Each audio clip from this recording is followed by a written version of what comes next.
Falar a respeito de economia, que todos discutem, mas poucos, né, conhecem a fundo. Principalmente, Sérgio, essa semana a imprensa noticiou o seguinte: 414,3% o juro anual do cartão de crédito. Isso assusta, né? Parece até um absurdo. Como é que chega nesse valor? Ou só os bancos e as operadoras de cartão de crédito é que conseguem chegar nesse valor de 414,3% ao ano? Bom dia. Bom dia aos ouvintes. Realmente é uma situação bastante complicada, porque quando a economia vai bem, tudo colabora para que a vida das pessoas melhore. E aí quando ela começa a tropeçar e começa a não ir bem, tudo conspira muito negativamente para tudo e muito mal. Então você imagina o cidadão que tem o seu emprego, o seu trabalho, e por algum motivo ele perde o seu emprego, e aí tem dívida em cartão, e os juros subindo estratosfericamente, né? Um juro de cartão de crédito na faixa de 14, 15, até 19% ao mês. Certo. Né? Como que a pessoa vai sair desse buraco? Realmente é uma situação desesperadora, né?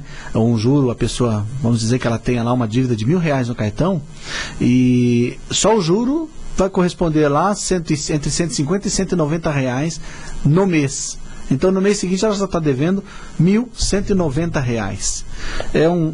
São juros sem juros, e assim vai a coisa. São juros sem paralelo, né, em qualquer economia mundial, né? Você não encontra economia com um juro de 19% ao mês, ao menos, só se essa economia estiver realmente totalmente desestruturada. Nós temos ainda no Brasil uma economia estruturada. E não tem, parece, onde reclamar com relação a esses juros, não é? Não tem. É reflexo da política monetária do governo federal, a política de juros do governo federal, que veio aumentando a taxa Selic a cada reunião lá do Copom, do Banco Central, vem aumentando a taxa de juros para tentar manter o crédito sob controle, para manter o apetite das pessoas em comprar parceladamente sob controle, e com isso segurar a inflação. Agora, o que vem acontecendo é que o Banco Central, por meio do Copom, ele vem trabalhando com uma taxa de juros, taxa Selic, cada vez mais alta. Ela manteve nas últimas três reuniões, só que permanece alta, e a inflação continua subindo. Xará, a gente, ultimamente, este ano de 2015, eu não liguei o rádio nem a televisão uma única vez que não tivesse notícia ruim com relação à economia. Está sempre de ruim a pior, não aparece uma boa notícia. Esse ajuste fiscal que a presidente Dilma está tentando, você acha que essa é a saída? Ou pode ter uma outra saída? O ajuste fiscal, até onde nós temos acompanhado, ele está mexendo principalmente com um lado da moeda só, que é de aumentar impostos, melhorar as receitas, né, Sérgio? E você já conhece a sociedade brasileira cansada com uma elevada taxa de impostos, de encargos, tudo que nós fazemos, tudo que nós compramos, tudo que nós ganhamos no nosso trabalho, incide sobre isso impostos muito altos. E aí o ajuste fiscal é no sentido de paga mais imposto, meu amigo.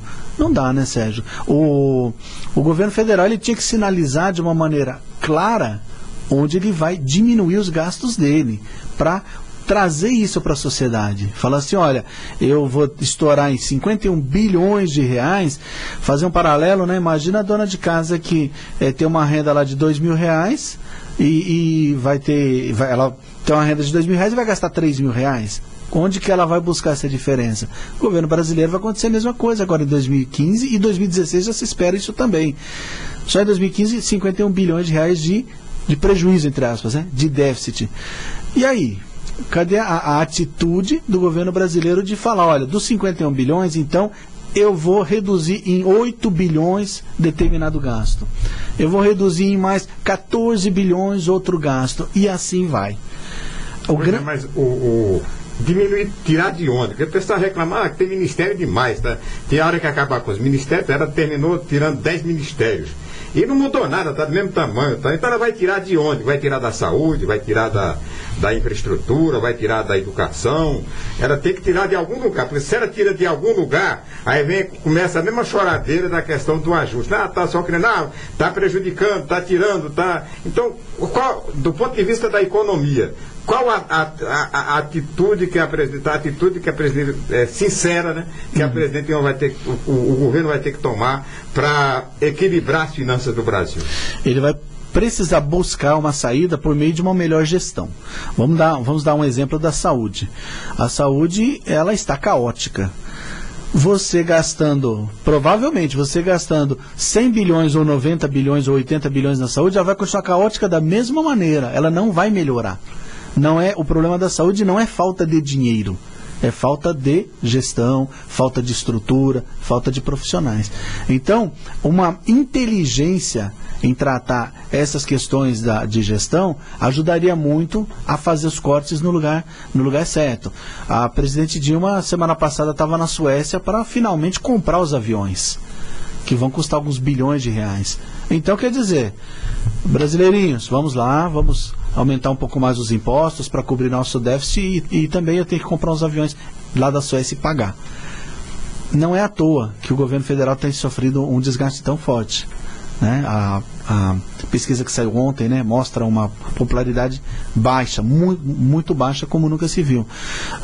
Mas, voltando à economia, é necessário que se trabalhe o orçamento de uma maneira mais técnica e menos política, né? Sem a manutenção daquelas estruturas que engolem o dinheiro do poder público.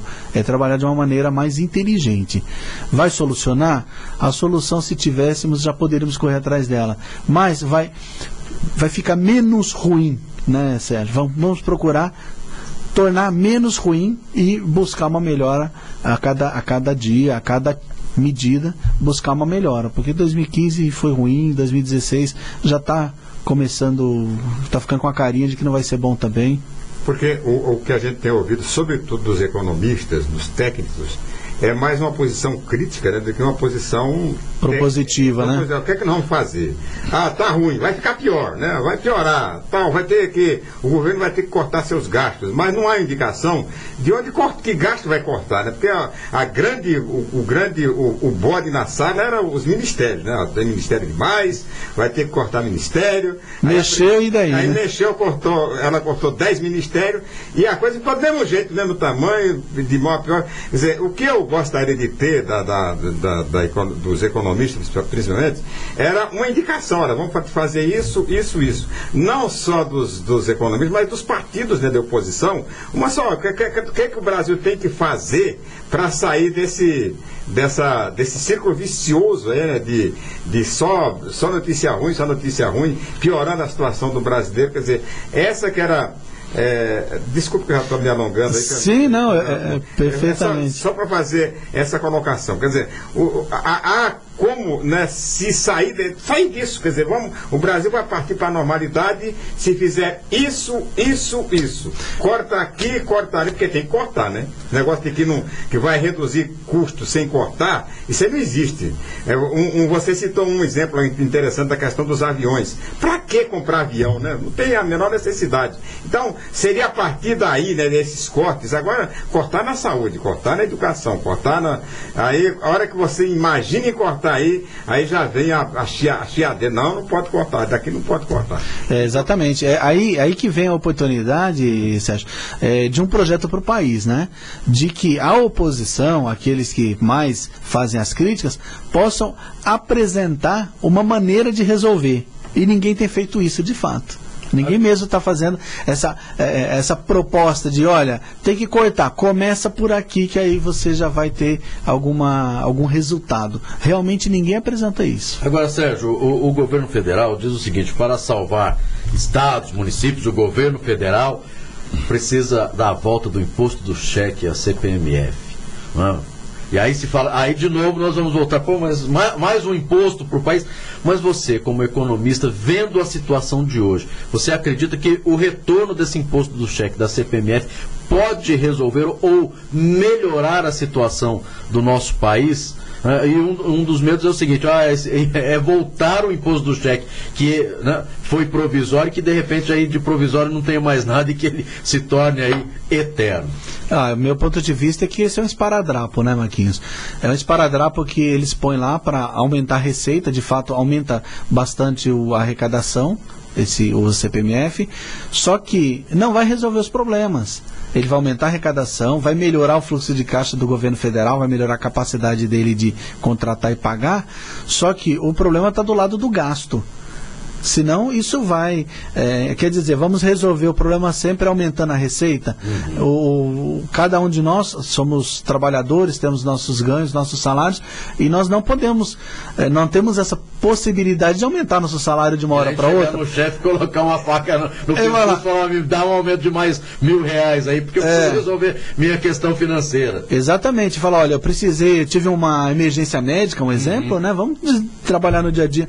Eu tive uma emergência médica, eu precisei recorrer à saúde privada, e aí isso me custou muito caro e eu vou conseguir parcelar, então eu preciso que você aumente meu salário em R$1.000 por mês para poder pagar minha conta, né? Por que o governo veio fazer uma proposta assim? Então eu vejo a CPMF como financeiramente algo necessário para o Estado brasileiro, para o governo começar a melhorar sua condição financeira, mas só que eu acho que é um esparadrapo, é algo que vai arrumar de um lado só. Onde deveria arrumar mesmo, que é no gasto, eles não estão querendo mexer. Isso interfere muito nesse embate da oposição com o governo, porque realmente fica um jogo de que se você não cortar, eu não vou aprovar. Não adianta você me dizer de aumentar a receita se você não dizer onde você vai cortar. E a oposição também não fala onde que deveria cortar. Quer dizer, é um jogo político mesmo. E cada um tem um discurso muito ruim, né, para a população, tanto a situação como a oposição. A situação não consegue resolver. A oposição fala que tem o remédio, mas nunca dá receita. Aí fica bastante complicado mesmo. E nós, população, estamos sofrendo com relação a isso. Agora, Sérgio, e aos Sérgios, né? Claro que 2015, dizer que o ano foi bom ou está bom é querer tapar o sol com a peneira. Mas muitas pessoas da área econômica dizem o seguinte: olha, 2016 vai ser bem pior. Você, Sérgio Bastos, vislumbra isso, que 2016 vai ser um ano pior que esse que nós estamos passando? Eu vejo da seguinte maneira, né? Não vejo com tanto pessimismo essa questão de 2016. Pelo seguinte, percebeu-se que ao longo de 2015, os primeiros 3 meses, os primeiros 6 meses, que foram aqueles de adaptação nos governos estaduais, daquele novo jogo político, daquele novo jogo econômico, você teve uma retração da economia, justamente porque você está iniciando um novo ciclo. Então isso é esperado. Só que o empresariado, ele não pode esperar, ele não deve esperar. No final do mês ele tem que pagar salário, ele tem que fazer os negócios dele, ele tem que pagar os débitos que ele tem. E aí a economia, olhando pelo setor privado, ela ainda ficou num compasso de espera no primeiro semestre, mas depois ela começou a se mexer. Começou a se mexer com mais rapidez, seja porque você tem fim de ano com uma expectativa de que as vendas aumentem e tudo mais. Só que ela começou a se mexer mais rapidamente e aí começou a tomar as medidas necessárias para se ajustar. Por isso aumentou o desemprego, por isso algumas empresas fecharam unidades, outras empresas encerraram operações, ou seja, as ações passaram a se tornar mais diretas, não dá mais para esperar. 2016 está desenhando com um cenário parecido com esse, de um período de mudança no setor privado, em que aqueles que ainda conseguem se organizar, se manter, vão ter o seu negócio em pé. Aqueles que não conseguirem se reorganizar realmente vão ter problemas. Eu não vejo não consigo vislumbrar que seja pior que 2015. Até porque você tem uma nova dinâmica das exportações. Mato Grosso do Sul não reflete tão imediatamente os problemas tal como na região sudeste, porque Mato Grosso do Sul é calcado muito no agronegócio, que envolve taxa de câmbio, que vem subindo bastante. Isso trouxe alguns benefícios para o Estado, para tocar essa economia local para frente. Então, em resumo, eu não vejo um cenário de 2016 tão pior que 2015. Eu acho que vai ficar essa coisa meio esquisita, né? Mas não creio que vá piorar, não. Bem, quero agradecer mais uma vez a sua participação no programa Tribuna Livre. Infelizmente, já até passamos do horário, mas que a gente volte aí outras vezes para falar a respeito de economia, para que a população, inclusive, comece a cuidar um pouquinho mais, gastar exatamente aquilo. Aliás, gastar um pouco menos do que aquilo que já ganha, para conseguir ter um dinheirinho ainda guardado, né, para, de repente, alguma emergência. Nosso muito obrigado, viu, Sérgio Barros? Obrigado, eu que agradeço sempre a vocês a oportunidade e estamos sempre à disposição, hein?